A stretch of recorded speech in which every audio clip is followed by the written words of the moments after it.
Terima kasih. Oke. Baik teman-teman, silakan tuliskan di kolom komentar gagasan-gagasanmu, idemu, aspirasimu atau pertanyaan-pertanyaanmu kepada Kiai Imam, atau juga khusus tentang topik malam ini, yaitu kita akan Kiai Mat dan mungkin nanti akan menyusul rekan-rekan lain mengenai video dari Habib Muhammad bin Husain Al-Habsyi yang akan kita putarkan malam ini. Kiai Mat, ini kita putarkan. Enggak. Nanti langsung aja berikan tanda atau instruksi stop jika pada suatu momen ingin langsung dikomentari begitu ya. Iya. Silakan. Oh ya teman, ini saya mohon izin, saya sedang tidak berada di lokasi yang seperti biasanya, jadi mungkin tatapan saya akan kanan ke kiri karena saya menggunakan device iPad dan MacBook sekaligus, serta iPhone sebagai kamera.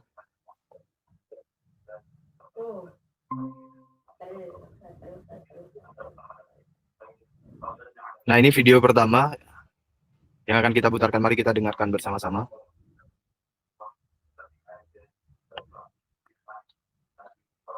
Ya. Nah, harus dipahami bahwasanya tentang pembahasan nasab. Nasab itu ilmu pasti. Nasab itu ilmu pasti. Nah, sekarang ini banyak orang menasabkan diri padahal kadang-kadang karena kabar yang tidak jelas. Karena kabar yang tidak jelas. Tiba-tiba ngomong begini.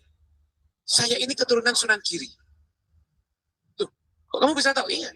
Saya tuh pernah naik bus. Ketemu sama bapak-bapak tua, dibilangin, kamu itu keturunan Sunan Giri. Berarti saya keturunan Sunan Giri. Ini berarti yang ngomong sampai diomongi jeleknya bodoh ini berarti. Yang namanya nasab, kamu, nah bapakmu yang keempat kamu tidak tahu namanya kok kamu bisa ngaku keturunan Sunan Giri, tidak bisa begitu. Nasab itu ada ilmunya aja, jelas. Tapi ada ilmunya jelas. Nah, kalangan para habaib ada orang-orang tertentu yang memang berkhidmat untuk mengurus nasab, dan ada namanya pohon nasab. Dulu tuh generasi terdahulu, mungkin sekitar 60 tahun, 70 tahun yang lalu, ada namanya Habib Ali bin Ja'far As-Sagraf. Beliau ini Masya Allah, itu beliau insya Allah nasabnya habaib se-Indonesia dan Malaysia punya semuanya beliau. Dibuat pohon begitu. Jadi orang ngaku-ngaku langsung ketahuan, ada tidak di pohon? Tidak ada. Berarti bukan. Punya semuanya beliau ini. Itu, Masya Allah, khidmat kepada urusan nasab luar biasa. Orang yang ahli nasab julukannya An-Nasabah. Bukan nasabah bang, bukan ya. An-Nasabah itu dari ilmu nasab. Nasab itu ilmu pasti. Ilmu pasti. Misalkan ada orang, saya keturunan Habib Abdullah Al-Haddad. Saya pernah mengucapkan, tidak bisa. Saya punya catatannya kok.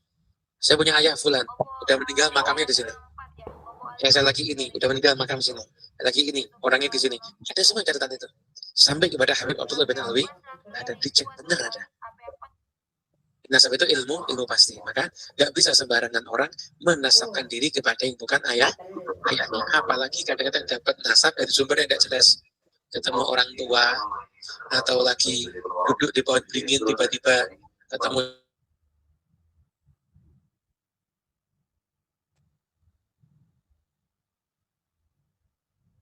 bisa begitu. Apalagi dapat nasabnya itu dari mimpi. Saya dulu pernah sekali kejadian lucu itu. Saya diundang di suatu daerah pengajian halnya Mbah Sapa gitu. Udah ceramah selesai duduk ini, terus ini saya nanya, ini Mbah ini dimakan di mana? Terus makamnya itu tidak berwujud makam. Gimana saya? Makamnya tidak berwujud makam.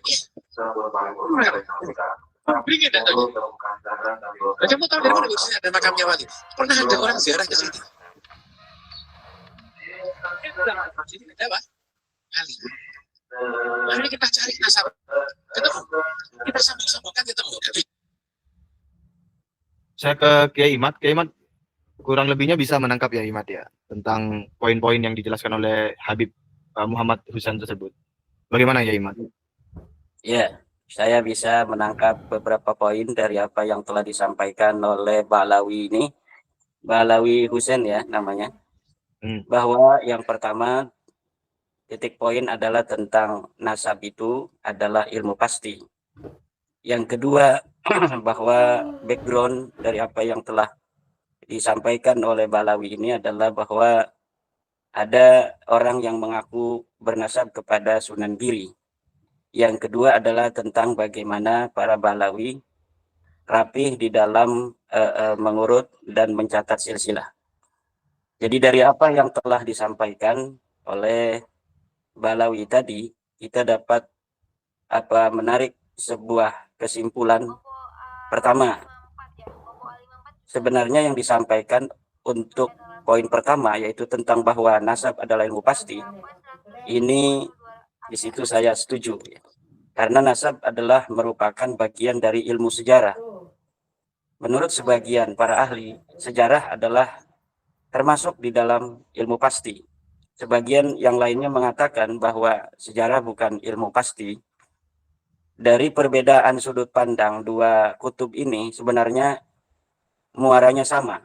Mereka yang mengatakan bahwa sejarah adalah ilmu pasti, yang dimaksud di dalam sejarah itu adalah sejarah masa lalu yang betul-betul terjadi berdasarkan dengan bukti yang faktual, yang empiris. Maka disebutlah itu sejarah sebagai ilmu pasti. Adapun sejarah yang mengalami pembelokan, kemudian disebut sejarah, itu ada kaitnya. Sejarah palsu misalnya, atau sejarah yang telah mengalami pembelokan. Kemudian menurut yang kedua bahwa sejarah itu bukan termasuk ilmu pasti, mereka menganggap kait-kait tentang sejarah itu, bahwa ada sejarah yang asli, ada sejarah yang palsu, itu itu tetap disebut dengan sejarah walaupun dengan penamaan tambahan, yaitu sejarah palsu. Tetapi menurut kelompok pertama, sejarah adalah ilmu pasti. Yang dimaksud dengan sejarah adalah sejarah yang betul-betul faktual terjadi pada masa di mana sejarah itu diatribusikan titik mangsanya. Adapun hal-hal yang fiksi, hal-hal yang hanya bersifat dongeng atau pembelokan sejarah, maka itu sama sekali tidak bisa disebut sebagai sebuah sejarah. Karena nasab bagian daripada sejarah, maka nasab juga ada ilmu pasti. Itu saya setuju sampai di sana apa yang dikatakan oleh Ba'lawi Husain tadi, bahwa nasab adalah ilmu pasti. Oleh karena itu, tadi dia juga mengatakan bahwa nasab tidak bisa diisbat oleh mimpi. Ini sesuai dengan apa yang telah dikatakan oleh seorang pakar nasab yang bernama Syekh Khalil bin Ibrahim Ad-Duwailimi dalam kitabnya Muqaddimat fi Ilmil Ansab, bahwa yang dinamakan dengan isbat nasab la yasbutu birru'yah. An-nasabu la yasbutu birru'yah artinya bahwa nasab tidak bisa diisbat oleh mimpi-mimpi. Nah, cuma sayangnya Ba'lawi tadi itu membuat contohnya kepada nasab Sunan Giri, bahwa ada keturunan Sunan Giri, kemudian yang dia merasa sebagai keturunan Sunan Giri berdasarkan mimpi. Kemudian Ba'lawi tadi juga mengatakan bahwa kalau para habaib Ba'lawi itu nasab mereka tercatat dengan rapi. Bahkan ada seorang nasabah dari Ba'lawi yang mampu untuk menghafal dengan catatan yang rapi seluruh Ba'lawi yang ada di Indonesia dan Malaysia. Ini ada falasi di sana yang disampaikan oleh Ba'lawi tadi.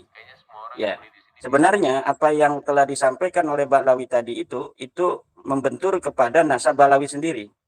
Di mana nasab Ba'lawi ini pada permulaan abad 9 itu persis seperti apa yang dikatakan oleh Ba'lawi tadi, bahwa nasab Ba'lawi sama sekali tidak dapat ditemukan referensinya sebelum pengakuan Ali bin Abu Bakar As-Sakran di tahun 895 Hijriah.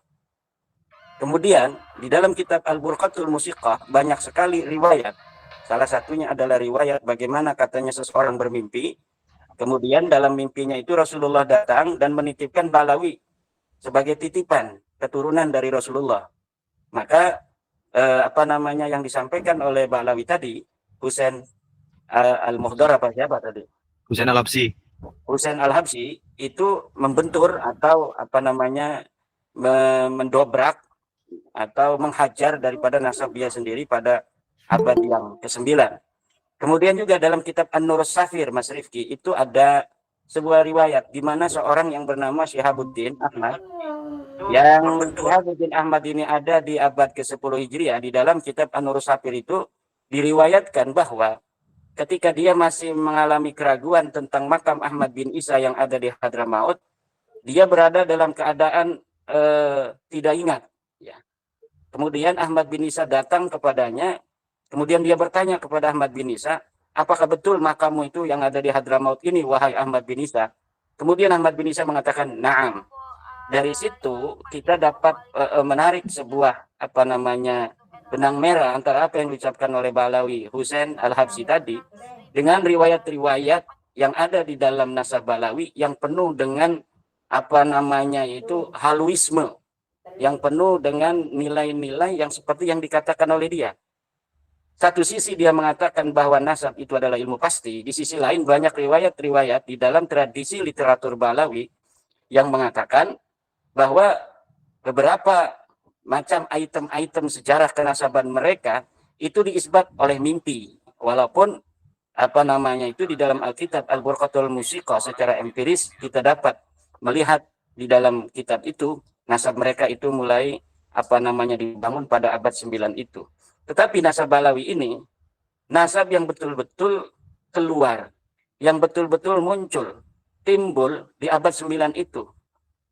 Rumel Abbas pernah mengatakan bahwa sebenarnya Ali As-Sakran bukan yang pertama, karena di dalam nasab itu, di dalam kitab Al-Burqatul Musiqa itu, Rumel Abbas itu mengatakan bahwa Ali As-Sakran hanya mensyarahi atau mengomentari sebuah syair yang diciptakan oleh Bakusher.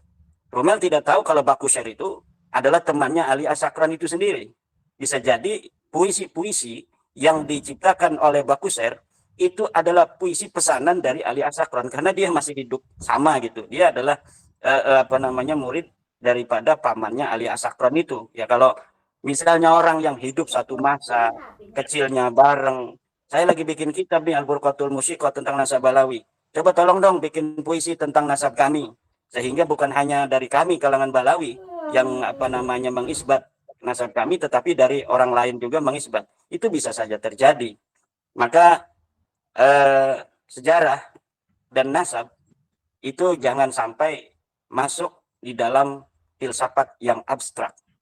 Karena sejarah dan nasab itu adalah sesuatu yang konkret, faktual, maka jangan sampai difilsafati sehingga nilai kekonkretan dan faktualnya sebuah nasab dan sejarah itu kemudian menjadi abstrak. Kadang-kadang moral sejarah itu Mas Rifki memang mempengaruhi manusia yang ada. Ya, tetapi kejujuran seorang sejarawan di dalam bagaimana dia menulis sehingga menghadirkan sebuah historiografi yang betul-betul nyata terjadi di masa lalu ini sangat penting agar kemenangan, kekalahan, kegetiran, kepahitan, kemanisan itu semuanya dapat terekam kemudian jadi pelajaran untuk kita hari ini dan masa depan di dalam membangun peradaban. Nah, kalau umpamanya sebuah bangsa ya menulis sejarah, kemudian menulis sejarah yang sudah mempunyai nilai-nilai moral, di sana moral dimasukkan untuk kepentingan sesuatu hal misalnya, itu nilai historiografinya itu akan hilang. Kemudian dia menjadi sebuah filsafat atau sinkronisasi sejarah untuk mencapai tujuan bersama. Dan ini akan mengkaburkan posisi-posisi kesejarahan itu sendiri di masa yang akan datang. Nah, memang di satu sisi historiografi murni sesuai dengan fakta dan kenyataan di masa lalu itu kadang-kadang bagi suatu daerah yang tidak memiliki spirit perjuangan di masa lalu itu mungkin akan kurang bisa untuk menjadikan mereka yang hadir hidup di hari ini kemudian bisa menatap masa depan dengan penuh kebanggaan.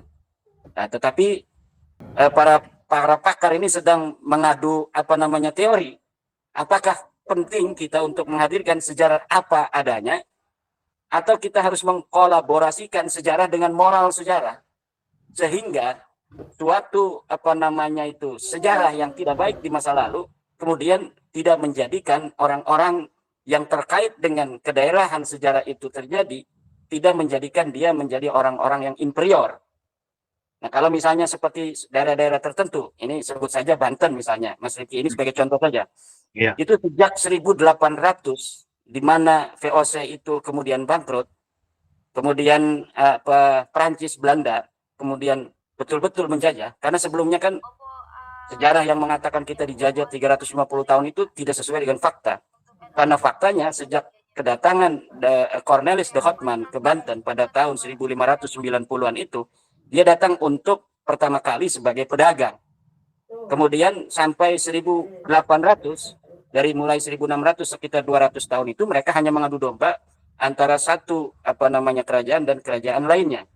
Nah, kemudian kerajaan Banten yang telah dikuasai secara ekonomi sejak 1682 sampai 1800, kemudian betul-betul dihancurkan oleh Prancis Belanda itu pada 1808.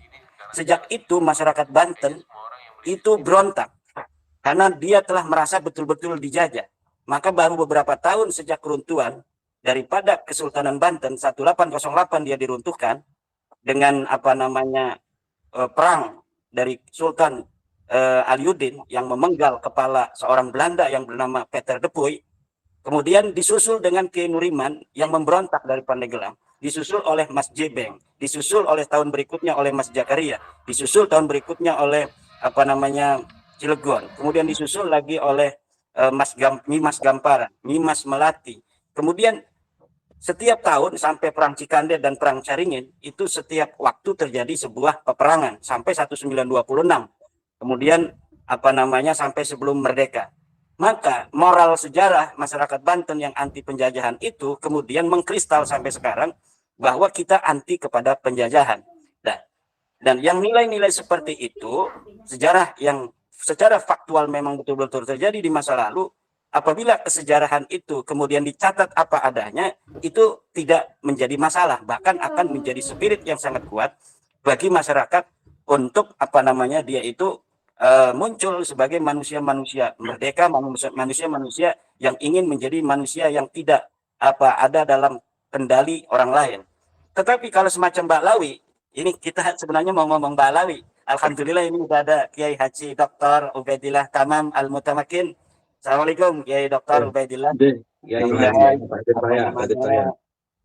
Tambah keberkahan ngobrol santai saya bersama Mas Riki. Ini kita ngomong kemana-mana ini dokter.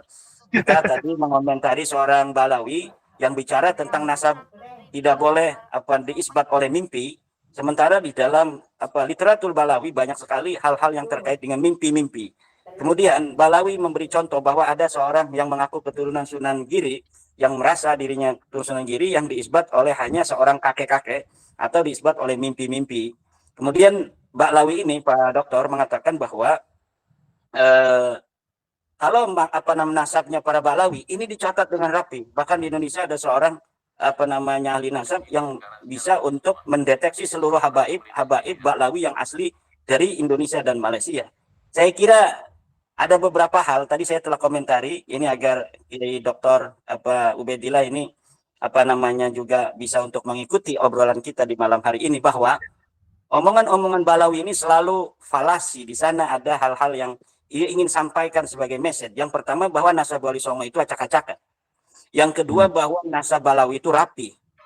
Yang ketiga dia kemudian memotong bahwa siapapun yang mengaku turun Wali Songo maka dia harus mempunyai data-data yang kuat. Sehingga sampai Rizik Syihab itu agak ngelelece istilah orang Banten itu terhadap nasab Wali Songo. Kalau pengen diisbat, tes DNA dong. Sekarang sudah ada rambut. Ini mungkin ada enggak ini video yang bisa ditampilkan, videonya Rizik Syihab yang nanti Dr. Ubaidillah nanti akan komentari ini. Ya ada. Saya ini dulu ya. Saya ucapkan selamat datang pada Yai Tamam Munji. Assalamualaikum Yai. Assalamualaikum Mas. Sebelum saya putarkan videonya, Yai Tamam mohon menyapa teman-teman yang menyaksikan podcast kita malam hari ini, Yai.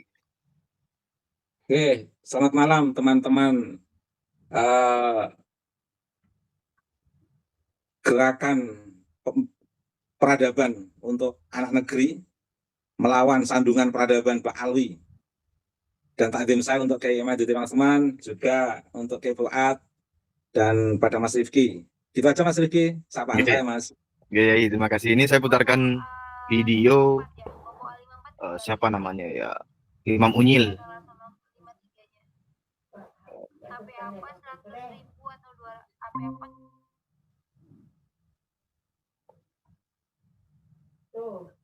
secara ilmiah keberadaan rambut ini penting.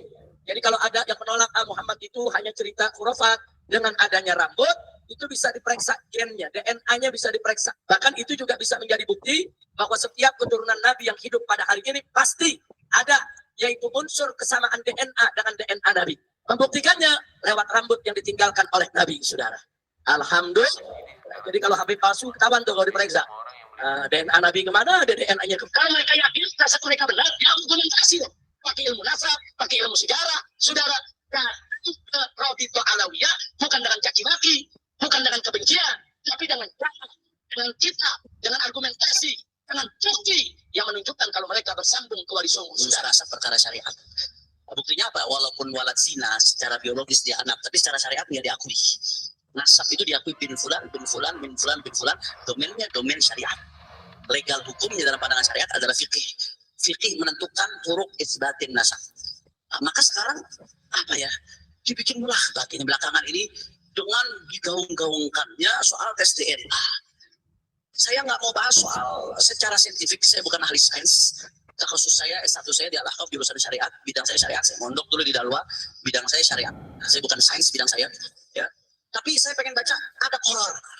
Jadi kita tahu nih, tentukan sesuatu itu pakai metode sesuai dengan ilmiah. Ada horor. Horor dari Majma' Fiqh Islami, Forum Fikih Dunia. Ini Majma' Fiqh Islami, fatwa-fatwanya dijadikan rujukan. Guru-guru kami sebagai ahli promo, mufti-mufti tarim yang tumben sekali pada Syafi'i. Kalau ada horor dari Majma' Fiqh Islami diambil. Karena yang kumpul lama usaha. Nah, soal masalah tes DNA ini, bagaimana apakah bisa dipakai untuk menetapkan nasab? Saya baca sedikit. Jadi jelas, ini keputusan Forum Ulama Dunia, Forum Fikih Dunia yang resmi diakui dunia internasional. Karena kan DNA masalah nawazir. Kalau kita nyari kitab klasik, kalau ketemu soal DNA.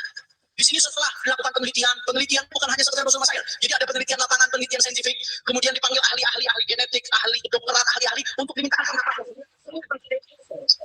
Yang bisa ditentukan hukum fikih tanpa Oppo A54 ya. Oppo A54 juga ready, Kak. supaya dikumpulkan kesimpulannya. Akhirnya korornya apa? Yang pertama, ya saya terjemahkan singkat saja, yang berkaitan langsung dengan nasab. Kalau untuk untuk penyidikan pidana dibenarkan sebagai salah satu korini, sebagai salah satu pendukung pidana. Yang kedua, ya, bahwasanya penggunaan nasab fi majalin nasab labudda an yuhad bi muntahal hadar wal hitas was sirriyah. Lidzalika labudda an tuqaddama an-nusus wal qawaid asy-syar'iyyah 'ala al-basma' al-wirathiyah. Penggunaan DNA, tes DNA di dalam urusan nasab itu harus betul-betul hati-hati dan sirri, rahasia. Bukan untuk diungkap ke publik. Kenapa? Walidzalika karena itu kata beliau, labudda an tuqaddama an-nusus wal qawaid asy-syar'iyyah 'ala al-basma' al-wirathiyah. Wajib mengedepankan nas dan kaidah-kaidah syariat daripada tes DNA. Jadi kalau ada menurut catatan udah jelas, nggak usah bicara DNA lagi, udah jelas lah. Bahkan saya dengar tadi dari Ali Badri katanya family tree sendiri mengatakan kalau hasil ini bertentangan dengan catatan, ikutilah catatan keluarga Anda. Itu ada kan dari sini dari beliau katanya. Yang ketiga, ini penting nih, yang lagi rame, la yajuzu syar'an al-i'timad al-basmah wirathiyah fi nafyi nasab. Tidak boleh secara syariat, ya, berpatokan kepada basmah wirathiyah tes DNA untuk menafikan nasab. Nggak boleh. Haram secara syariat. Yang keempat, tidak boleh secara syariat, ya, berpatokan kepada basmah wirathiyah tes DNA untuk menafikan nasab. Nggak boleh. Haram secara syariat. Yang keempat, i'timad al-basmah wirathiyah fi nafyi nasab. Tidak boleh secara syariat, ya, berpatokan kepada basmah wirathiyah tes DNA untuk menafikan nasab. Nggak boleh. Haram secara syariat.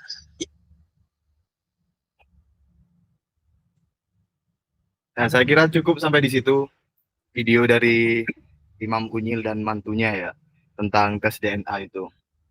Jadi banyak publik telah mengetahui bahwa ada ketidakkompakan suara atau pikiran antara mertua dan menantunya tentang tes DNA ini. Di mana Rizik Syihab mengatakan tes DNA, mantunya mengatakan akhirnya haram di dalam syariat untuk tes DNA. Monggo ini Yai Tamam atau Yai Imad mengomentari tentang video tersebut. Monggo Kiai Imad barangkali. Ya, itu ada asbabul wurudnya itu Mas Rifki, di mana seorang Rizik Syihab dan menantunya Hanifah Latas itu berbeda pendapat. Itu video Rizik Syihab itu video yang ada atau muncul sebelum isu nasab ini muncul, yaitu ketika adanya sebuah gerakan dari para keturunan Wali Songo yang ingin kemudian mereka mengumpul, membuat satu perkumpulan untuk menghimpun nasab-nasab yang berserakan untuk dijadikan dalam satu payung perkumpulan keturunan Wali Songo. Kemudian dari sebagian riwayat yang ada sesuai dengan fakta historis Surah Sifadah ketika itu, ada para keturunan Wali Songo itu yang menyatakan ke Balawi. Nah, ini riwayat yang menyatakan bahwa Wali Songo ke Balawi ini ada di dalam kitabnya Balawi, yaitu kitab Syamsul Zahirah yang ditulis atau dicetak ulang 1984. Kemudian apa namanya itu setelah ditelusuri itu akan mentok kepada 1930 sampai 1969 ditulis oleh Salim bin Jindan. Akhirnya dari Balawi ini banyak yang keberatan karena banyak keturunan Wali Songo yang pakai gelar Habib waktu itu. Makanya Rizik Syihab mengatakan kalau mengaku Habib, ya kan, keturunan daripada Balawi, ya harus tes DNA. Sekarang sudah ada rambutnya Nabi itu. Nah, bagi mereka-mereka yang mengaku keturunan daripada Nabi, harus mau tes DNA. Jangan sampai nanti hasil tes DNA Nabi kemana, dia kemana. Nah, semua kata-kata itu sekarang mentok dan berbalik kepada mereka sendiri. Yaitu ketika hasil uji tes DNA para sadah-sadah keturunan Nabi Muhammad di dunia ini sudah keluar. Di mana para keturunan Nabi yang ada di Saudi Arabia dari keluarga Abadilah, dari keluarga Ashraf Aun, kemudian dari keluarga Ar-Rasi, dari keluarga Az-Zaidi, dari keluarga Al-Hashimi, dari keluarga-keluarga yang ada di Maroko, bahwa mereka semuanya J1. Sedangkan Balawi ini ketika hasil tes DNA-nya ini berbeda sendiri. Yang lain keturunan Nabi itu J1, dia G. Akhirnya ketika ini sudah apa namanya itu keluar berbarengan dengan isu nasab ini semua kemudian Suro dan Istiadah juga Balawi, bukan hanya secara dia tidak terkonfirmasi, tapi secara ilmu juga tidak catat oleh para pakar nasab. Sampai abad ke-10 99 Hijriah ada kitab Fathul Talib. Kemudian menurut ilmu sejarah juga yang paling pertama kali menyebut ada Ali As-Sakron di tahun 895. Kemudian secara akhlak juga itu jangan sangat jauh dan terbuka berbagai macam kasus di mana dari keluarga Ba'lawi ini kemudian melakukan hal-hal yang tidak terpuji seperti apa namanya kasus-kasus perzinahan, kasus-kasus perampokan, begal motor dan lain sebagainya. Nah ini mereka kemudian semakin ketakutan. Akhirnya sang menantu tampil begitu bahwa tes DNA ini haram karena tidak sesuai dengan syariat. Nah jadi itu asbabul wurud daripada pertama bagaimana Rizik Syihab menyikapi dalam masalah tes DNA. Yang kedua adalah bagaimana Hanif Alatas kemudian menghancurkan apa namanya itu kesimpulan-kesimpulan pendapat daripada mertuanya itu yang menggalakkan dan menghancurkan orang-orang yang mengaku turun Nabi untuk tes DNA. Nanti kita akan lanjutkan dengan apa namanya itu analisa hipotesa daripada dokter kita, Dr. Kiai Haji Ubedillah Tamam Al-Mutamakin. Monggo ya. Monggo Yai. Oke. Terima kasih. Ada beberapa catatan saya Mas Rifki. Oke. Tadi sudah saya sampaikan tadi melalui komen saya untuk Kiai Maduddin Otsman, Mas Rifki dan Kiai Fuad Barat. Sebelum saya menyampaikan catatan saya, sebenarnya sudah banyak hikmah yang menunjukkan siapa Ba'alwi itu, Mas. Tetapi lagi-lagi wa ma yadzakkaru illa ulul albab. Tidak ada yang bisa mengambil pelajaran kecuali mereka yang punya akal, yang berakal, Mas Rifki. Bahkan ada teman bercanda kepada saya, kelihatannya canda tapi saya rasakan benar juga Mas Rifki. Candaannya itu begini. Al-A'rabu asyaddu kufra wa nifaqa. Nah, Arab itu kan seringkali kita memaknai suku Badui. Nah, tapi teman-teman saya bercanda itu Arab itu Arab pinggiran. Lah, kalau Arab pinggiran itu kan berarti tidak Arab asli yang mencoba ngaku-ngaku Arab atau yang mencoba ingin berintegrasi dengan orang Arab. Mungkin karena ada harapan besar yang ingin diperoleh itu, Mas. Lah, kecenderungan orang-orang yang seperti itu asyaddu kufra wa nifaq. Kecenderungan untuk nifak dan kekufurannya itu kuat sekali, Mas. Salah satu contoh sifat kufur itu mendajalkan orang lain itu kan dajjal sendiri sebenarnya, Mas. Dajjal itu kan kafir. Ketika menyamakan orang seperti dajjal berarti kan sebenarnya menuduh orang kafir. Berarti berbalik pada kekufurannya dia sendiri. Yang kedua, nifak, kemunafikan. Dari adegan yang tadi disertai oleh Mas Rifki itu ada kemunafikan yang luar biasa itu, Mas. Terkait dengan bagaimana serangan Rizik Syihab terkait dengan tes DNA, itu sebenarnya kan tidak pidato biasa, Mas. Itu pidato menyerang masyarakat pribumi sebenarnya, Mas. Jadi kalau saya analisis dari teori Foucault, ada penyerangan untuk masyarakat pribumi dengan ilmu pengetahuan, bukan dengan senjata, bukan dengan pistol atau bom atom, tapi dengan ilmu pengetahuan. Targetnya adalah menghegemoni, Mas. Targetnya adalah menghegemoni masyarakat pribumi, seperti yang kita pahami dari Agus Kom itu, dengan cara seolah-olah mereka itu memiliki kebenaran yang valid, yang absah, yang verifikatif, yang bisa dibuktikan terkait dengan tes DNA itu. Nah, saat itu dia belum tahu kalau tes DNA itu sebenarnya justru menunjukkan kalau dia itu tidak valid. Tapi kan masyarakat pribumi dikira orang-orang tolol, orang-orang bodoh, Mas. Nah, Rizik Syihab tidak tahu di masyarakat pribumi itu ada Dr. Sugeng yang memahami DNA, sehingga Rizik Syihab memakai senjata tes DNA. Itu sebenarnya senjata penyerangan terhadap masyarakat pribumi yang seolah-olah masyarakat pribumi itu tidak punya hak sama sekali mengaku cucu Nabi. Nah, tetapi sebenarnya itu kan ungkapan orang tekanan batin, Mas. Tekanan batin untuk mendapatkan pengakuan sebagai cucu Nabi dengan menekan, mengintervensi atau menyerang secara verbal pada masyarakat pribumi yang sebenarnya masyarakat pribumi tidak tahu menahu. Masyarakat pribumi itu tidak tahu menahu, tidak ada masyarakat pribumi yang mengaku cucu Nabi, itu tidak ada. Tapi Rizik Syihab menyampaikan seperti itu sebenarnya kan dalam teori Sigmund Freud itu kan sebagai bentuk kompensasi untuk menghibur diri sendiri yang sedang tertekan, untuk lebih menguatkan kepada publik biar diakui sebagai cucu Nabi, sehingga seolah-olah mencari objek serangan, objek yang bisa dikambing hitamkan untuk mendapatkan titik balik kemuliaan Rizik Syihab dengan mengungkapkan seperti itu. Kajian psikologisnya kan di situ, Mas, sebenarnya. Tapi ternyata Allah menunjukkan suatu perkembangan yang tidak menunggu waktu lama menjawab ungkapan Rizik Syihab yang menjadi titik balik, kalau istilah saya itu pagar makan tanaman.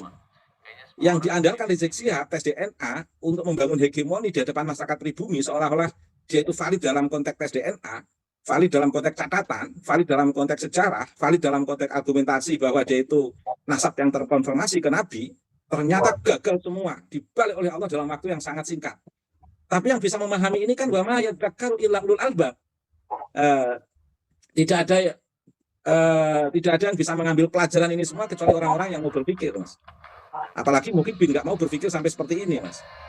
Oke, sama seperti yang dikatakan oleh Muhammad Hussein Al-Habsyi itu, Pak Alwi, itu sebenarnya kan juga serangan untuk pribumi, Mas. Pribumi ini sebenarnya orang-orang Allah yang nggak tahu menahu, tapi menjadi objek serangan biar mendapatkan titik balik kemuliaan Ba'alwi sebenarnya, Mas. Ini kan bisa dipahami secara psikologis bagi yang memahami teori psikologi, Mas. Atau bisa dipahami dari teori Foucault untuk melakukan kekerasan di era modern itu kan melalui ilmu pengetahuan. Makanya ini kan titik kejahatan Ba'alwi, sekali lagi saya katakan jahat sekali. Cuman masyarakat kan banyak yang tidak memahami kekerasan-kekerasan verbal dengan mengambil objek pribumi sebagai objek kekerasan verbal untuk menguatkan titik balik kemuliaan Ba'alwi dalam gerakan-gerakan Ba'alwi yang selama ini di hadapan kita itu. Contoh misalnya, Muhammad Hussein Al-Habsyi, kan dia mengatakan ilmu nasab itu ilmu pasti. Keren kan ini? Keren. Artinya juga kita sebenarnya kan nggak perlu berdebat dengan mereka. Yang mereka gugat terkait dengan tesis Kiai Imad, itu sebenarnya sudah mereka jawab sendiri. Ketika mereka menggugat tesis Kiai Imad, itu sebenarnya mereka itu sudah mendapatkan jawaban dari mereka bahwa tesis Kiai Imad itu tesis sejarah. Terkait sejarah itu adalah terkait ilmu nasab, dan ilmu nasab itu adalah ilmu pasti. Sehingga secara otomatis ungkapan Muhammad Hussein Al-Habsyi ini adalah mematahkan framing atau bahkan argumentasi yang dibangun oleh Ba'alwi untuk menyerang tesis Kiai Imad. Itu sudah terjawab oleh Muhammad Hussein Al-Habsyi sendiri sebenarnya, Mas. Ya.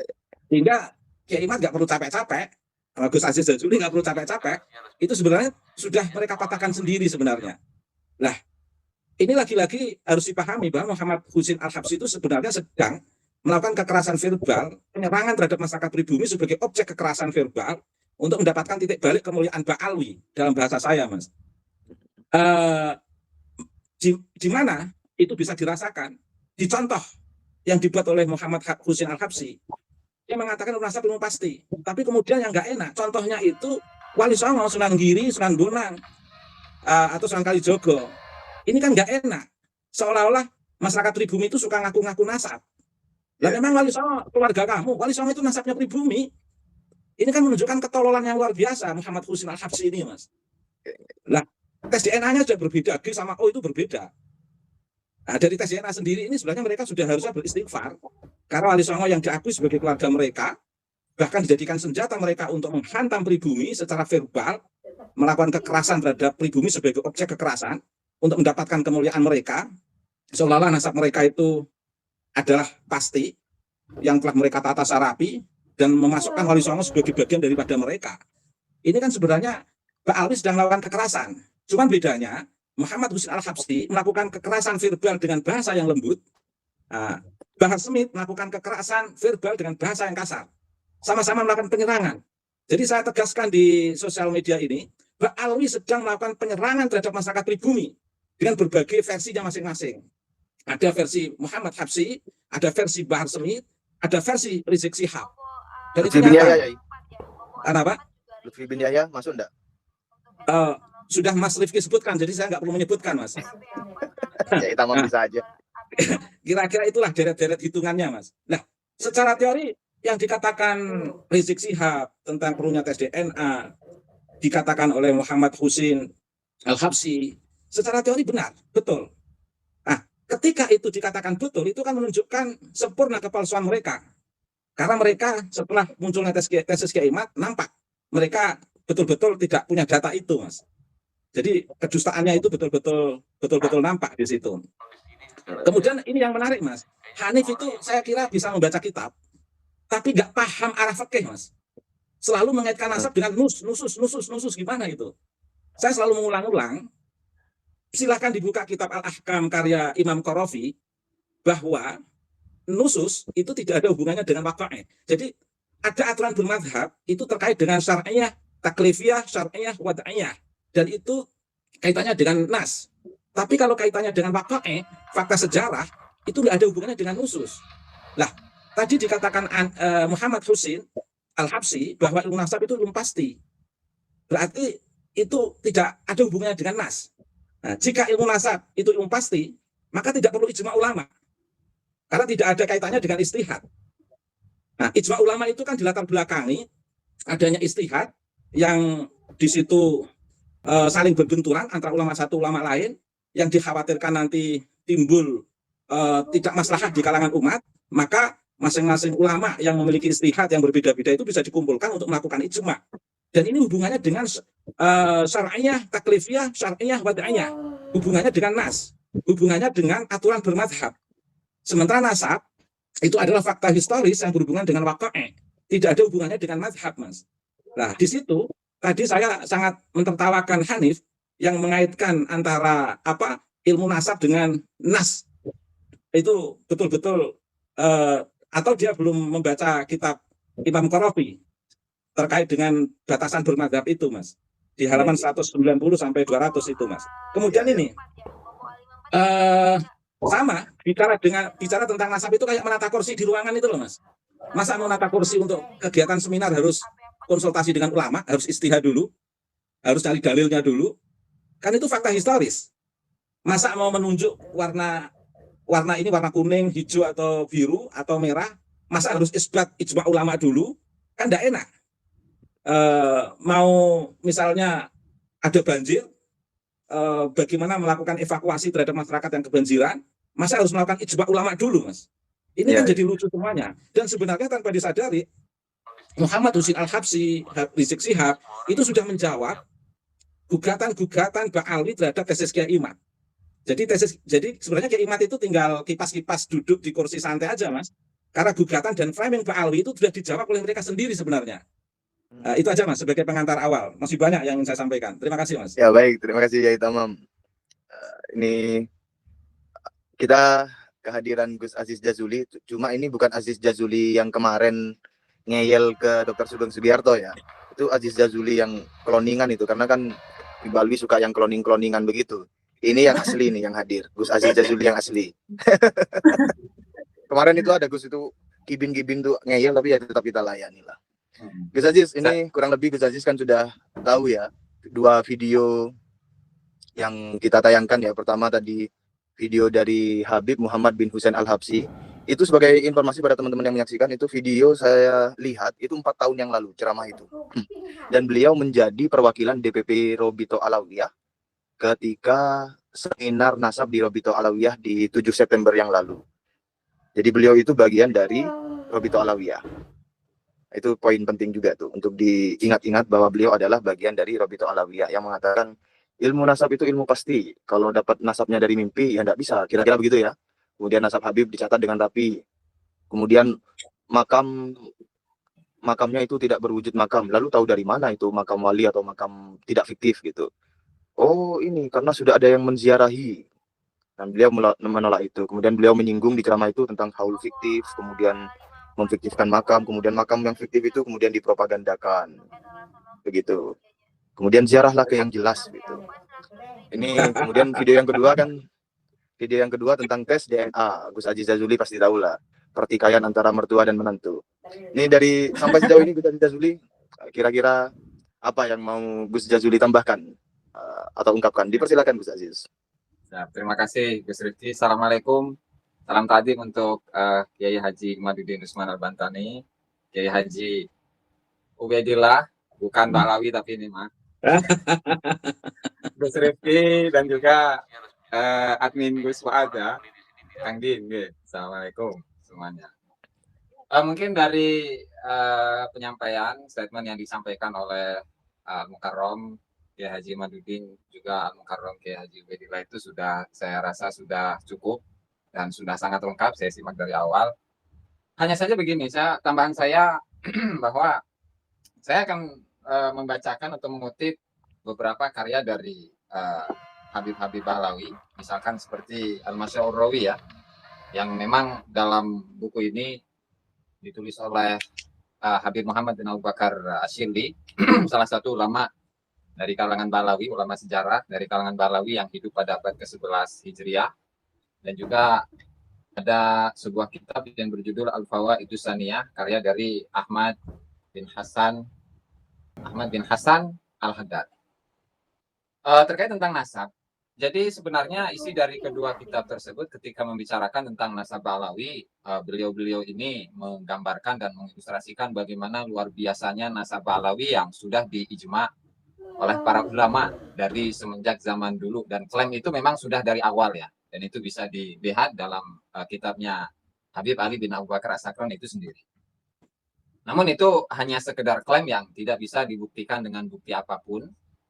Dan juga di sini yang bisa jadi atau bisa kita simpulkan bahwa apa yang disampaikan dalam kedua kitab tersebut sebenarnya menjadi bumerang untuk kalangan klan Bahlawi itu sendiri. Karena dalam Al-Masyaur Rawi jilid 1 halaman 63, bagi teman-teman yang punya kitabnya silahkan ya. Ketika Habib Muhammad Abu Bakar Asyili itu membicarakan, mengulas tentang sebuah hadis, manidda'a ila ghairi abihi wa huwa ya'lamu annahu ghairu abihi fal jannatu alaihi haram. Barang siapa yang mengklaim, mengaku-ngaku kepada yang selain bapaknya dan dia tahu bahwa dia itu bukan bapaknya, maka surga itu diharamkan kepadanya.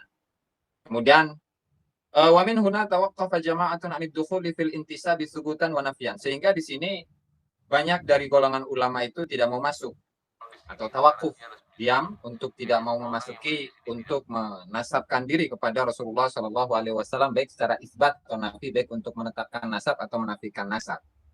Terlebih lagi lah siyama nasabah ahli al-baitil mutahhar khususnya, atau terlebih lagi nasab ahlul bait Nabi. Nah hanya saja wal ajab min qaumin, sementara ada sebuah keanehan dari suatu kaum yubadiruna ila isbati, yang mereka itu terburu-buru untuk mengisbatkan sebuah nasab di adna qarinah, dengan qarinah atau petunjuk yang kecil, wa hujjatin mumawwahah, dan juga menggunakan hujjah yang dipoles, yus'aluna anha yaumil qiyamah, yang tentu mereka akan dipertanyakan tentangnya pada hari kiamat.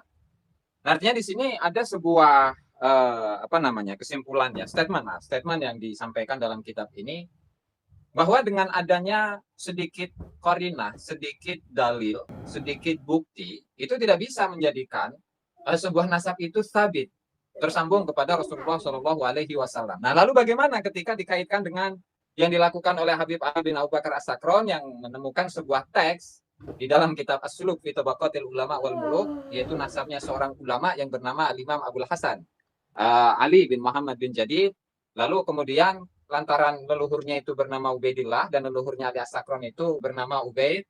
Lalu dengan adna korinah, dengan korinah atau petunjuk yang sedikit ada kemiripan saja lalu disambungkan. Nah, artinya itu pun masuk sebenarnya masuk kepada larangan atau pewanti-wantian Rasulullah Shallallahu Alaihi Wasallam tentang klaim ini. Jadi apakah kemudian setelah Al-Mukarram Kiai Haji Imad, kemudian Mukarram Kiai Haji Ubaidillah serta sahabat-sahabat Kiai Haji Nur Ihya dan juga yang lain-lainnya yang melakukan sebuah penelitian tentang nasab Balawi, kemudian dikaitkan dengan teks yang barusan kita ulas, tentu itu mereka sendiri sebenarnya ya dengan melalui teks ini tidak bisa nasabnya itu disambungkan kepada Rasulullah karena korinahnya begitu kecil atau petunjuknya itu begitu kecil sehingga tidak bisa untuk menyambungkan nasab mereka kepada Rasulullah Shallallahu Alaihi Wasallam. Padahal dalam statement tadi yang disampaikan oleh Habib Ali tadi, siapa namanya itu Gus? Muhammad bin Husain Al-Habsyi. Nah, Muhammad bin Husain Al-Habsyi bahwa ilmu nasab itu ya ilmu pasti. Jadi pasti nyambung, pasti enggak gitu kan. Kalau yang nyambung benar katakan nyambung. Kalau memang nggak nyambung ya udah katakan nggak nyambung, kan simple kan Gus ya. Mereka itu saja Gus yang dapat saya sampaikan dalam kesempatan kali ini Gus. Mau nggak dilanjut Gus? Ya, oke, baik. Ini karena sudah 1 jam, saya izin membaca-bacakan komentar dari teman-teman kita yang menyaksikan. Gus Aziz, kemudian Yai Tamam dan Yai Imad. Jika mau langsung respon saja ya. Saya baca-bacakan ya. Dari Hanif Farhan, ini Mas Hanif Farhan, YouTuber itu juga. Kiai Haji Imaduddin gagah pakai jas. Bomis polos. Ya ini saya baca secara letterluck ya. Dengan adanya jembut, kata Rizik, kemudian Ahmad Junaidi, bongkar makam Rasulullah, kata si Bahar. Arkan Faizal, tes DNA haram, tes tempe Muhibin halal. DNA Rizik, DNA dukun Yuya Fir'aun. NU Borneo, senjata makan tuan, saudara. Ya, ceramah-ceramah tadi itu sebenarnya untuk mereka sendiri ya. Lebih utama itu untuk mereka sendiri. Gimana ya Iman? Melihat fenomena-fenomena ceramah-ceramah, mereka ceramah tapi itu ternyata itu menunjukkan diri mereka sendiri begitu ya. Ya, memang ini adalah sebuah istilahnya bisa jadi kalau para golongan yang tidak terlalu ta'aluk kepada ilahiyah bahwa ini ada kebetulan gitu ya. Tetapi bagi orang-orang yang mempunyai ta'alukan jaziman billahi subhanahu wa ta'ala bahwa ini adalah kehendak Tuhan, di mana peluru-peluru yang mereka dulu itu tujukan kepada Wali Songo dan masyarakat pribumi terkait nasab mereka dan nasab Wali Songo itu hari ini semuanya mengarah peluru itu kepada mereka. Dulu mereka mensyaratkan kitab sezaman untuk keturunan Sunan Gunung Jati yang akan menikah dengan seorang Ba'lawiyah, kemudian dipersulit oleh Rabita Alwiyah karena diminta antara Sunan Gunung Jati dan Pangeran Pasarean harus ada kitab sezaman 3. Ketika mereka diminta kitab sezaman dari Ahmad bin Isa punya anak Ubaidillah, 1 saja mereka tidak bisa untuk memberikannya. Kemudian ketika mereka mengatakan Bahar Smith bahwa keturunan Wali Songo telah terputus 500 tahun, setelah kita uji berdasarkan ilmu nasab dan ilmu sejarah, mereka terputus 550 tahun menurut ilmu sejarah dan 651 tahun menurut ilmu nasab. Karena kitab nasab yang pertama menyebut nama Abdurrahman Segaf dan keluarga itu adalah kitab Tufatul Talib pada 996 Hijriah. Dihitung dari mulai wafatnya Ahmad bin Isa di 345 Hijriah, itu 651 tahun kekosongan riwayat. Nah, sedangkan di dalam ilmu nasab itu tidak bisa kita mengisbat nasab kecuali dengan kitab-kitab nasab sebelumnya. Istidlal daripada Ali As-Sakron di abad 9, di mana ketersambungan keluarga mereka Ba'alwi Abdurrahman Segaf itu berdasarkan kitab Tabaqat As-Suluk yang ada di 732 Hijriah di abad 8, itu berarti karena bukan kitab nasab, As-Suluk itu tidak memiliki pegangan yang kuat sebagai sumber sejarah atau sebagai sumber nasab mereka kepada Rasulullah SAW. Oleh karena itu, nasab mereka ini adalah nasab yang sangat lemah, atau bisa dikatakan paling lemah dari seluruh para keturunan-keturunan Nabi yang mengaku sebagai turun Nabi di dunia ini. Kalaulah mereka mengatakan mereka paling sahih, itu faktual, tidak sesuai dengan fakta, di mana setelah ditelusuri tidak ada satupun kitab nasab yang mencatat nama mereka. Syarif Abu Jadid yang mereka membonceng silsilahnya pun sama sekali tidak ada di dalam kitab-kitab nasab. Abad ke-4, 5, 6, 7, 8 itu dicatat sebagai keturunan Nabi, tidak ada. Ketika Syarif Abu Jadid tidak dicatat sama sekali sebagai turunan Nabi, kemudian mereka mencangkok silsilah Syarif Abu Jadid ini, maka cangkokan di atas cangkokan yang lemah adalah sangat-sangat lemah. Bukan hanya sangat lemah, ini sampai masno, maudhu, wa manhul. Jadi ini nasabun manhul. Betul-betul nasab yang diciptakan di abad ke-9 itu. Kemudian di dalam ilmu sejarah, kitab-kitab sejarah yang ada di abad 9 itu mudtarib. Semuanya tidak ada yang teguh menyebutkan silsilah mereka. Tabaqatul Khawas itu diacak-acak isinya itu. Ada interpolasi di mana-mana di sana yang ditahqiq oleh Abdullah Muhammad Al-Habsyi. Itu ada penambahan tentang di mana abun jami'un atau jaddun jami' antara Ba'lawi dan Al-Ahdal. Karena selain mereka itu dulu mencangkok daripada keluarga Syarif Abu Jadid, mulanya mereka itu adalah mengatribusikan diri terhadap keluarga Al-Ahdal. Di mana nama-nama seperti Alwi, Ubaid, Isa, Muhammad itu ada di dalam amudun nasab dari keluarga Al-Ahdal. Maka ketika As-Suluk di 732 itu menyebut seorang yang bernama Muhammad bin Sulaiman berhijrah dari Irak ke Hadramaut, kemudian keluarga As-Segab, ini Abdurrahman Segab di abad 9, mengatribusikan diri, kakek gua bareng tuh sama kakek lu tuh yang ada di As-Suluk itu. Padahal kakek dia itu sama sekali tidak disebutkan oleh As-Suluk. Jadi ketika Al-Ahdal ini kakeknya yang bernama Muhammad bin Sulaiman ini disebut dalam kitab sejarah, dia berpindah dari kota yang ada di Irak menuju Hadramaut, lalu Abdurrahman As-Segab ini keluarganya mengatakan, kakek aneh bersama kakek ente datangnya. Nah, kemudian diciptakanlah bahwa kakek aneh dan kakek ente itu adalah bersepupu. Bahkan ada salah satunya yang bersaudara. Kalau bersepupu berarti kakeknya satu. Maka nama-nama itu Alwi, Isa, kemudian Ubaid, itu semuanya ada. Di silsilah Abdurrahman Segab ada, di silsilah Al-Ahdal ada. Inilah yang kemudian saya menyimpulkan pada awalnya silsilah mereka itu sama dengan Bani Ahdal. Yaitu Ubaid bin Isa bin Alwi. Bukan seperti yang ada sekarang, yaitu dibalik Alwi bin Ubaid bin Ahmad bin Isa. Kenapa itu sampai terjadi perubahan silsilah itu? Karena di abad 9 Al-Muqrizi itu sudah meragukan silsilah Al-Ahdal. Jadi silsilah Al-Ahdal ini sudah diragukan dan dinafikan bahwa Aon tidaklah sebagai anak daripada Musa Al-Kadzim. Kan Al-Ahdal ini adalah nasabnya Alwi, Ubaid bin Isa bin Alwi bin Himam bin Muhammad bin Aon bin Musa Al-Kadzim. Musa Al-Kadzim tidak punya anak namanya Aon. Nah, ini pinter keluarga Ba'alwi Abdurrahman Segab, dia kemudian mencari-cari. Kita jangan di sini. Jadi tadinya itu dia mengaku sebagai syarifnya itu nyantol di Bani Ahdal, nama Alwi, nama Ubaid, nama Isanya itu diambil. Tapi kemudian karena ketahuan di sana itu nasabnya itu terbentur oleh kitab-kitab nasab di mana Musa Al-Kadzim tidak punya nama anak bernama Aon, mereka pindah pelan-pelan. Nah, ketika pindah pelan-pelan di kitab yang sama juga di As-Suluk menemukan silsilah daripada Syarif Abu Jadid. Ini nih silsilah ini nih katanya yang kira-kira kita bisa ngambil di sini. Karena di sini tidak ada saudaranya yang ada di Hadramaut. Ketika tidak ada saudaranya, berarti tidak akan ada yang mengetahui.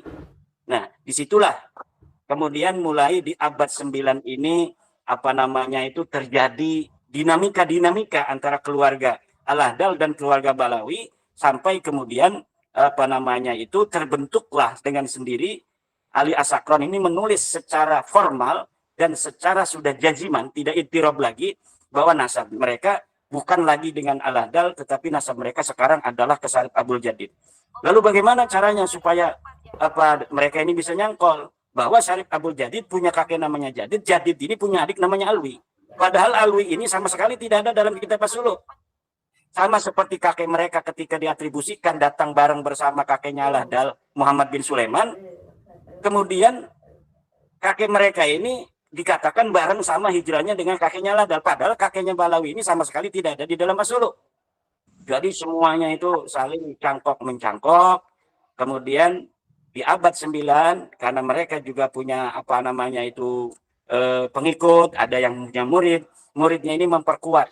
Maka pada abad 10, ini mulailah 100 tahun kemudian, mulai kuat ini yang namanya nasab daripada Ba'lawi kepada Ahmad bin Isa. Ditambah lagi Al-Maslahur Rawi diciptakan. Sebelumnya itu Al-Ghurar. Ghurarul Baha'id Daw diciptakan 960 Hijriah oleh Khirid. Kemudian Al-Maslahur Rawi di abad 11 diciptakan pula. Semakin kuat dan dari situlah kemudian banyak ulama yang mengutip dan menukil dari kitab-kitab Balawi. Sehingga seorang Ibnu Hajar mengambil dari kitab Al-Juz'ul Latif dari Abdullah bin Abu Bakar atau Abu Bakar bin Abdullah Al-Idrus. Jadi bukan Ibnu Hajar bertemu dengan Abu Bakar Al-Idrus berguru, tapi Ibnu Hajar ada di Mekah bertemu dengan muridnya Abu Bakar Al-Idrus yang membawa kitab Al-Juz'ul Latif di mana di dalamnya ada sanad-sanad thariqah, ada sanad libasul khirqah ditulis oleh Ibnu Hajar. Karena apa? Ibnu Hajar itu mencatat karena pada masa lalu seorang ulama itu akan semakin kuat otoritas keagamaannya itu apabila banyak mempunyai silsilah-silsilah sahabat, baik dalam ilmu hadis, dalam ilmu tafsir, ilmu fiqh, ilmu tasawuf, ilmu filsafat dan lain sebagainya. Maka ada istilah al-jamma, orang-orang yang mengumpulkan sanad-sanad silsilah. Jadi ada silsilah itu dengan bil wijadah, ada silsilah bil ijazah. Ini kalau Ibnu Hajar ini hanya bil wijadah. Jadi bil wijadah dari Abu Bakar Al-Idrus karena menemukan kitabnya Al-Juz'ul Latif, ijazahnya itu dari muridnya Abu Bakar Al-Idrus. Jadi ijazahnya itu dari dari murid Abu Bakar Al-Idrus, tapi wijadah menemukan silsilah itu dari kitab. Kemudian menuliskan silsilahnya sebagai murid daripada Abu Bakar Al-Idrus, walaupun dia tidak bertemu dengan Abu Bakar Al-Idrus itu. Jadi bagaimana seorang Ibnu Hajar bisa kemudian meneliti nasabnya Abu Bakar Al-Idrus, sementara Ibnu Hajar sama sekali tidak bertemu. Kemudian dengan husnudzon, ya ini husnudzon lagi ini. Dengan husnudzon, Ibnu Hajar kemudian mencatat nama-nama silsilah-silsilah sanad, baik thariqat qadiriyahnya, itu dicatat oleh Ibnu Hajar. Jadi di dalam kitab Al-Juz'ul Latif itu di sana bukan hanya ada silsilah thariqahnya Abu Bakar Al-Idrus kepada Faqih Muqaddam, tetapi juga ada silsilahnya Abu Bakar Al-Idrus kepada Imam Abdul Qadir Al-Jilani, kepada Asyadili, kepada Ar-Rifa'i dan lain sebagainya. Nah, kemudian Ibnu Hajar mencatat semuanya, baik dari Abdul Qadir Al-Jilani, dari Ar-Rifa'i, dari Asyadili, termasuk dari Faqih Muqaddam itu. Nah, jadi itu namanya sanad bil wijadah. Sanad karena menemukan sebuah buku, sebuah kitab yang menurut sebagian ulama itu cukup untuk kita menisbatkan diri menjadi penerus daripada sebuah sanad dari orang yang kita temukan dalam sebuah kitab. Bahkan Imam Syuyuti juga membolehkan itu, dan itu biasa di masa lalu. Jadi yang namanya sanad bisa tersambung, bukan hanya saya pernah berguru dan bertemu dengan Kiai Ubaidillah, tetapi ketika saya membaca bukunya Kiai Dr. Ubaidillah, itu saya bisa nyambung sanadnya. Itu namanya bil wijadah. Inilah yang terjadi dengan Ibnu Hajar dan nasab Balawi yang ia catat dalam kitab sahabatnya. Jadi bukan berguru betul-betul berguru mondok di sana, bukan. Tidak pernah bertemu, tetapi membaca kitab Al-Juz'ul Latif yang ada sekitar 30-40 halaman itu. Jadi Al-Juz'ul Latif itu ada sekitar 30 halaman, hari ini dicetak bersama Diwanul Adni. Jadi ada Diwanul Adni, kalau kita cari kitabnya Al-Juz'ul Latif nggak bakal ketemu. Tapi kalau kita mencarinya di internet Diwanul Adni, nanti ada 400-an halaman, di belakangnya ada Al-Juz'ul Latif sekitar 40-an halaman. Disitulah kitab karya Abu Bakar Al-Idrus, di mana Ibnu Hajar itu mengambil kitabnya Abu Bakar Al-Idrus, dan seluruh silsilah sanadnya itu diambil oleh Ibnu Hajar. itu diperbolehkan di dalam ranah ilmiah masa lalu, bahkan sampai sekarang berdasarkan hari ini kita menggunakan apa yang dikemukakan oleh Imam As-Suyuti, bahwa nasab atau bukan nasab, sanad itu akan menyambung bil wijadah dengan cara kita mengambil dari buku seorang imam. Jadi tidak perlu seperti Balawi yang ketika dia itu ingin mendapatkan ijazah dari Imam Al-Ghazali, kemudian dia harus pura-pura jadab, seperti Shihabuddin Ahmad dalam kitab An-Nurus Safir yang pernah dikemukakan dan dikomentari oleh Syekh Abdul Aziz Jazuli, menantu dari ulama besar dari Banten itu, bahwa seorang Shihabuddin Ahmad ketika dia ingin bertemu dengan Imam Al-Ghazali yang ada di abad ke-5 itu, yang sudah wafat, kemudian dia memanggil Imam Ghazali di abad 10, sehingga Imam Al-Ghazali datang ke kamarnya. Setelah sampai di kamarnya, kemudian Imam Ghazali itu diminta ijazah akan Ihya Ulumuddin dan kitab-kitabnya. Ini haluisme yang luar biasa. Haluisme yang luar biasa. Sedangkan di dalam tasawuf sendiri, yaqdhatan kita melihat Nabi Muhammad ini masih debatable. Apalagi sekelas ulama Imam Al-Ghazali yang kita bisa panggil Imam Ghazali itu jasad dan ruhnya, karena yaqdhatan itu jasad dan waruhan. Untuk kemudian kita mintai ijazah. Coba lihat dalam kitab Balawi An-Nurus Safir, bagaimana di abad 10 itu khurafat semacam itu dibangun dalam kitab-kitab Balawi.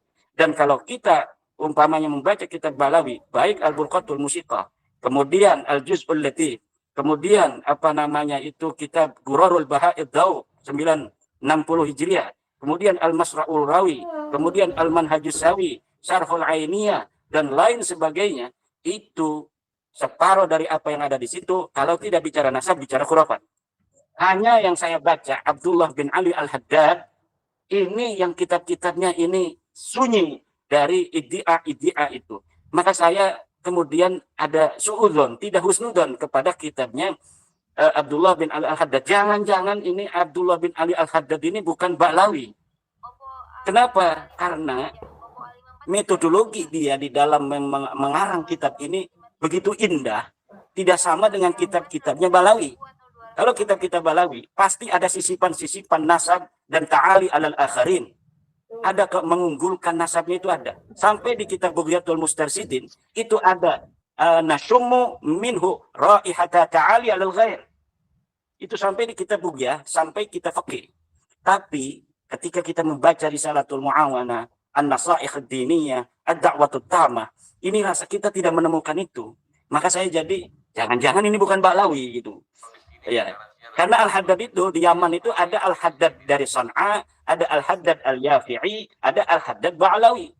Apakah Abdullah bin Alwi Al-Haddad ini adalah betul-betul Al-Haddadnya Ba'alawi? Ini kita memerlukan sebuah kajian tersendiri.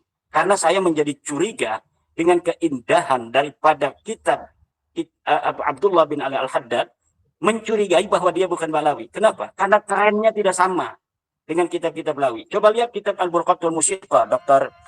Kiai Abu Baidillah Tamam, bahwa Al-Burqah itu halaman 1 sampai halaman sekitar 90 itu masih indah. Tapi mulai halaman 90 mulai dia bicara tentang nasabnya, keunggulan klannya. Kemudian di dalam kitab Bughyatul Mustarsidin, kita lihat bagaimana keindahan dari awal. Kemudian ketika bicara bab kafa'ah, di situ mulai ada at-ta'ali alal akharin. Mulai di situ bicara tentang bahwa klannya itu lebih tinggi dari yang lain dengan tidak bisa seorang bukan dari mereka untuk menikahi mereka. Dan kita bisa juga lihat Al-Masra'ur Rawi tadi yang dibacakan oleh Gus Abdul Aziz Jazuli. Al-Masra'ur Rawi di awal bagus tentang bagaimana kita menjaga nasab Rasulullah. Bagaimana kita cara untuk menghormati ahli baitnya Nabi. Kemudian tapi di ujung-ujungnya itu sama saja. Yang diungkapkan adalah bagaimana tentang keagungan-keagungan dari sosok-sosok yang ada di dalam klan Ba'lawi itu.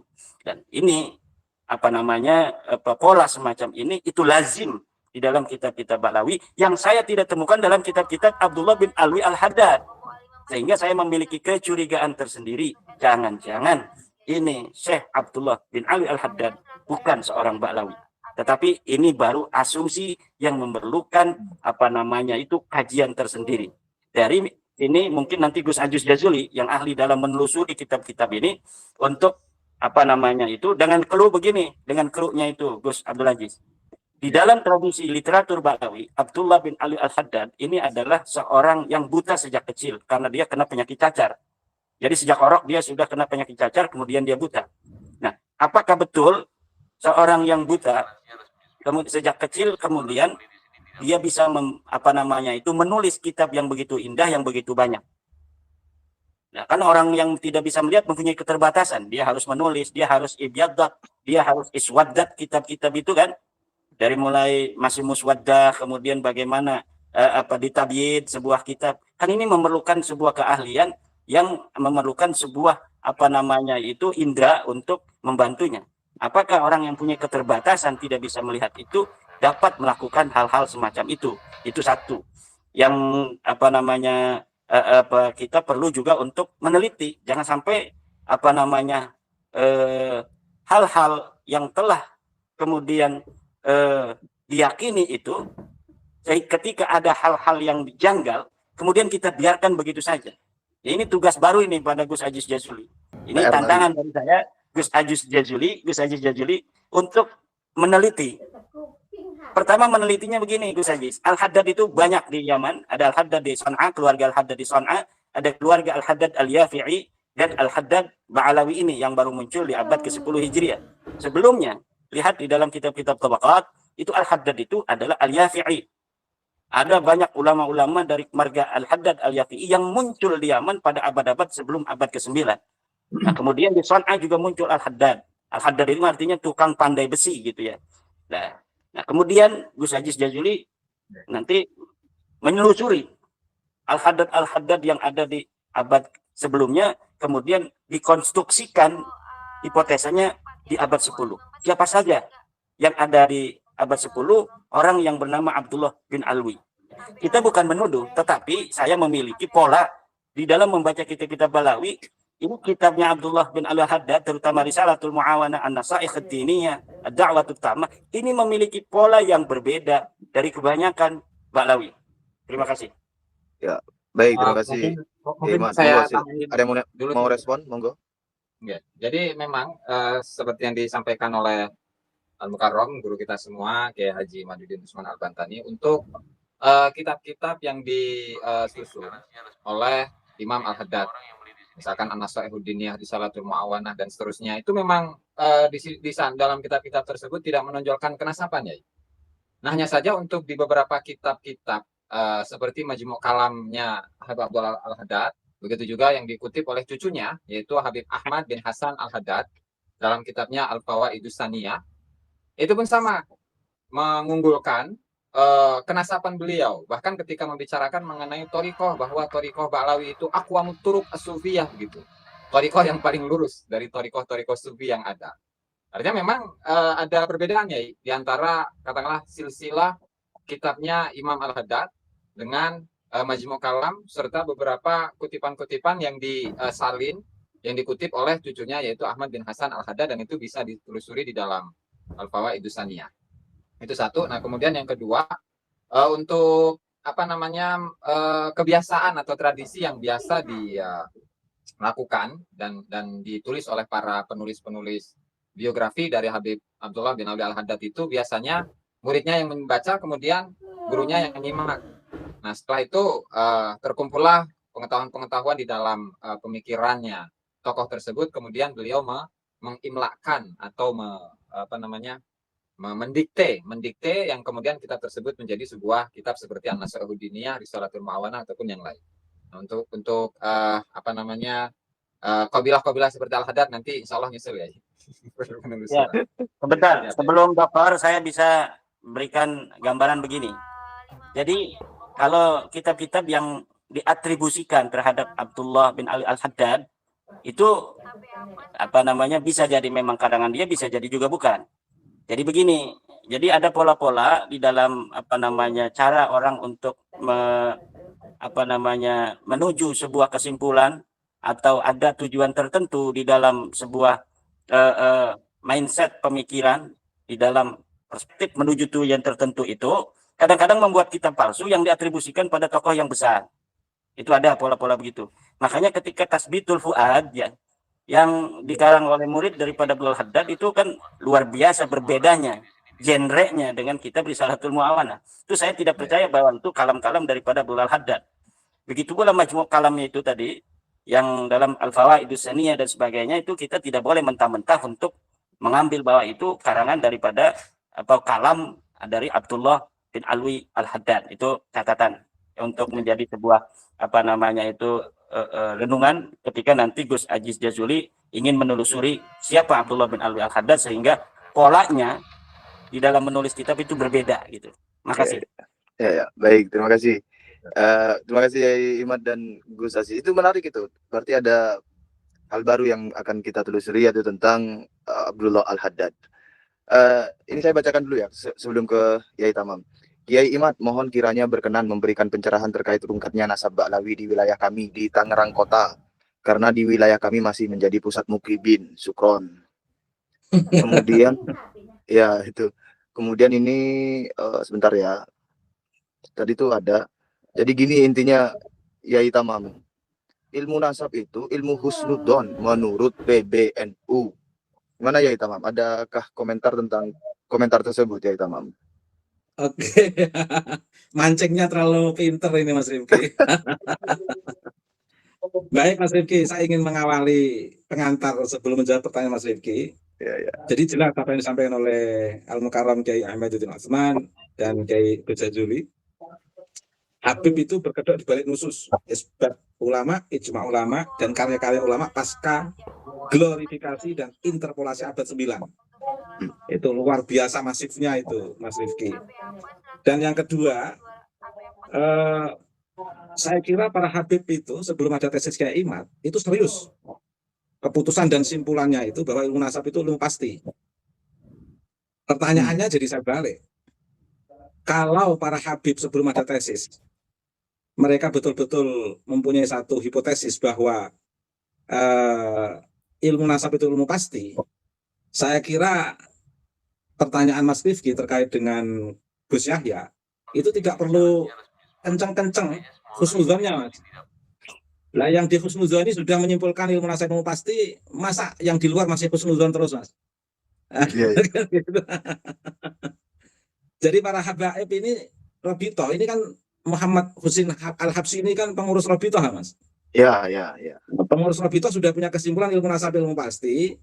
Masa sekelas Gus Yahya masih husnudzon kenceng itu tandanya Gus Yahya terlalu tinggi itu.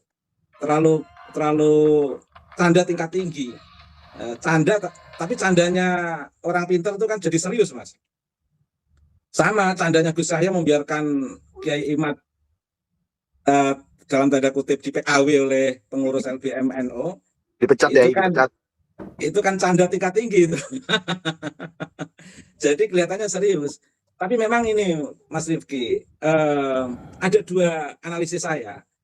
Pertama, Gus Yahya itu ingin menciptakan kekuatan yang lebih luas di kalangan Nahdlatul Ulama, sehingga Kiai Ahmaduddin Utsman harus dilepas dari PBNU, biar akar kekuatan NU itu lebih meluas, Mas Rifki. Kalau ini saya husnudzon kepada Gus Yahya. Husnudzon saya ini juga husnudzon bercanda juga. Nggak serius-serius amat husnudzonnya ya. Nah yang kedua itu ada kemungkinan Gus Yahya itu bercanda. Jadi tapi candaan Gus Yahya ini kan direspon oleh masyarakat Nahdliyin di bawah yang betul-betul tidak memahami Gus Yahya. Jadi satu sisi Gus Yahya bisa dipahami sebagai ketua PBNU itu ingin memperlebar sayap kekuatan warga Nahdliyin biar tidak tersentral di PBNU, biar betul-betul meluas di luar PBNU. Karena kan Kiai Imad berbeda dengan Buya Yahya, Mas Rifki. Kalau Kiai Imad nggak jadi pengurus kan tetap NU, Mas Rifki. Nah, tapi kalau Idrus Ramli nggak jadi pengurus kan jadi GL. Ya. NUGL. Kiai Imad kan nggak mungkin, saya nggak mungkin, Gus Aziz Jazuli nggak mungkin. Maka yang setia-setia itu dilepas saja, toh akan membesarkan NU gitu, Mas Rifki. Nah, dan mungkin ada titik balik yang akan dilakukan Gus Yahya untuk menarik Idrus Ramli, Lutfi Basauri, Buya Yahya jadi pengurus PBNU bisa jadi. Taufik Kemak, Taufik Assegaf bisa jadi, nggak apa-apa. Kalau itu betul-betul dilakukan kan candaannya Gus Yahya tambah lagi. Jadi lebih memperbanyak deret bercanda itu kan semakin menghibur warga Nahdien, Mas Rifki. Jadi saya merespon pertanyaan Mas Rifki terkait dengan Gus Yahya itu rileks saja, Mas. Karena Gus Yahya itu dari wajahnya aja suka bercanda, Mas. Cuman candanya seorang pemimpin itu kan kadang-kadang berdampak pada sebuah kebijakan itu aja yang tidak semua masyarakat bisa memahami. Tetapi nggak ada pengaruhnya setelah Kiai Imad PAW ternyata Allah lebih menguatkan gerakan dan peran-peran Kiai Imad melakukan pembebasan dan pencerahan kepada masyarakat sehingga tidak berdampak, sehingga kekuatan PBNU malah bertambah, tidak tersentral di PBNU saja, Mas Rifki. Tetapi mengingat pernyataan pengurus Robitoh seperti Muhammad Husin Al-Habsyi bahwa ilmu nasab itu pasti, tidak seharusnya Gus saya husnudzon gitu aja. Mengapa? Wong yang Robitoh saja tidak husnudzon terhadap nasabnya, Mas. Masa orang lain husnudzon, kan jadi nggak enak. Ketika Muhammad Husin Al-Habsyi kan mengatakan bahwa ilmu nasab itu pasti, berarti kan dia itu tidak husnudzon, Mas. Menghitung kenasaban itu dengan sebuah kepastian, sehingga dia dengan nasabnya sendiri Robitoh itu tidak husnudzon, Mas, tapi matematis. Mengambil perspektif historis, sejarah itu adalah pasti, data historis itu adalah pasti. Meskipun tadi juga dikatakan ilmu sejarah itu ada yang menganggap tidak pasti. Tapi paling tidak dari pernyataan Muhammad Husin Al-Habsyi ini kan bisa disimpulkan dia mengambil perspektif bahwa ilmu sejarah itu ilmu yang pasti. Nah, ketika dia sebagai Robitoh membuat pernyataan seperti itu dengan tegas, artinya tanpa disadari Muhammad Husin Al-Habsyi itu sudah membatalkan demi fakta historis bahwa nasab Ba'alwi tidak terkonfirmasi ke Nabi Muhammad sebagaimana yang ada dalam tesis Kiai Imad itu betul. Jadi pernyataan Muhammad Husin Al-Habsyi itu tanpa disadari itu adalah membenarkan tesis Kiai Imad. Karena tesis Kiai Imad itu justru yang telah menunjukkan sebuah riset terkait dengan kepastian fakta historis yang telah diungkapkan. Dan itu didukung dengan pernyataan Muhammad Husin Al-Habsyi. Halo, apakah ini sinyal saya yang error atau ya nampaknya ya Tamam yang terlempar ya. Itu pertanyaan dari Nurul Sudah tadi. membuat satu keputusan ilmu nasab ilmu pasti, maka sudah tidak seharusnya saya husnudzon, Mas. Lah yang di husnudzon ini sudah percaya nasabnya sendiri, lebih percaya ilmu nasab itu ilmu pasti. Ya. Masa Andanya terlalu meleset nanti, Mas. Terima kasih, Mas. Ya, terima kasih ya Tamam. Itu tadi adalah pernyataan dari Nurul ya. Kemudian saya kemas sebagai pertanyaan. Ini dari Nurul lagi nih. Ini juga kita trennya bercandaan sepertinya. Nurul mengomentari Kiai nikah lagi katanya. Saya boleh jawab, Mas Rifki? Boleh, silakan. Di pesantren itu lebih baik kami daripada persatuan, Mas. Oke. Nah, jadi makanya kalau ada berita pengasuh pesantren ada yang melakukan tidak beres, itu saya jadi bertanya, apakah dia itu sanad keilmuannya dari ulama pesantren atau tidak itu? Atau sebelah ya? Jangan-jangan dari sebelah. Karena ciri ulama pesantren itu dia itu berani untuk poligami tanpa harus di belakang. Karena itu yang lebih halal, Mas Rifki. Sehingga kita tidak perlu mengomentari sesuatu yang halal, nanti malah dimarahi Allah nanti. Nah, tetapi saya memang dalam konteks poligami, Mas Rifki, itu lebih setuju sebagai alternatif menjawab persoalan.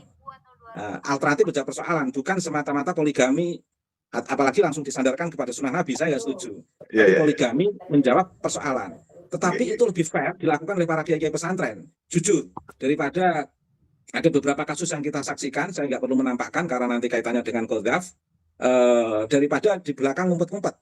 Itu lebih baik nampak secara publik di depan istri, di depan masyarakat, poligami itu lebih baik, lebih jujur dan lebih baik, Mas, daripada harus ngumpet-ngumpet, Mas Rifki. Terima kasih, Mas Rifki. Ya baik, terima kasih ya Tamam. Ini kita sudah 1,5 jam ini. Nampaknya kita sudah di ujung podcast. Mohon maaf teman-teman yang komentarnya tidak saya bacakan karena memang keterbatasan waktu, banyak sekali komentarnya. Saya membaca secara cepat tadi, tapi tidak saya ungkapkan di podcast ya. Baik, last statement dari Gus Aziz, kemudian ke Yai Tamam, kemudian ke Yai Imad. Monggo ya Gus Aziz Jazuli yang asli ya. Ini. Yang asli nih, bukan yang cloning ya Gus ya. Eh, Statement terakhir saya, jangan berhenti belajar. Itu aja Gus. Monggo Oke. lanjut ke Kiai Ubedillah. Monggo ya Tamam. Ciri fakih peradaban itu menghargai hasanah keilmuan dan didukung oleh lintas disiplin ilmu, Mas Rifki. Kalau sekiranya tidak menerima hasanah keilmuan, apalagi di situ sudah didukung lintas disiplin ilmu, masih tetap husnudzon, berarti belum mengarah pada fakih peradaban, Mas Rifki. Terima kasih. Baik, terima kasih ya Tamam. Ya Imat, sebelum last statement apa mau menanggapi poligami dulu atau langsung last statement ya Imat? Kita langsung kelas statement aja itu. Ya. La ibrata bidzannil bayyini khata'uh, bahwa tidak ada lagi zon apabila sudah jelas salahnya sesuatu. Orang yang masih husnudzon terhadap nasabnya Balawi sama saja husnudzon bahwa garam itu manis. Terima kasih. Baik, terima kasih pada Gus Aziz Jazuli, terima kasih pada Yai Tamam Muji Al-Rembani, terima kasih pada Yai Imaduddin Usman Al-Bantani, dan kepada seluruh teman-teman yang menyaksikan serta menuliskan di kolom komentar. Mohon maklumnya jika ada kendala-kendala, terutama terkait kendala teknis. Kita jumpa lagi di perbincangan berikutnya. Saya akhiri. Wassalamualaikum warahmatullahi wabarakatuh. Itulah tadi pembahasan dan komentar dari Kiai Haji Imaduddin Usman Al-Bantani menanggapi pernyataan dari Habib Muhammad bin Husain Al-Habsyi yang menyatakan bahwa nasab itu ilmu pasti, tak menerima mimpi. Dan tegas dari Kiai Haji Imaduddin Usman Al-Bantani sangat setuju, jangan hanya mengada-ngada dalam mengakui nasab seseorang, karena memang ada jalurnya, ada terahnya, seperti itu ya teman-teman. Dan juga tadi banyak sekali pembahasan-pembahasan di dalamnya dari para ulama-ulama yang menjadikan pembahasan kali ini sangat menarik dan patut untuk kita simak bersama. Untuk teman-teman semua yang ingin nonton video fullnya silahkan lanjut ke Gus Fuad Channel atau bisa lihat di link deskripsi, nanti kami cantumkan. Bagi teman-teman yang belum puas silahkan lanjut di kolom komentar. Terima kasih sudah mengikuti channel ini. Kita jumpa lagi di video selanjutnya. Assalamualaikum warahmatullahi wabarakatuh.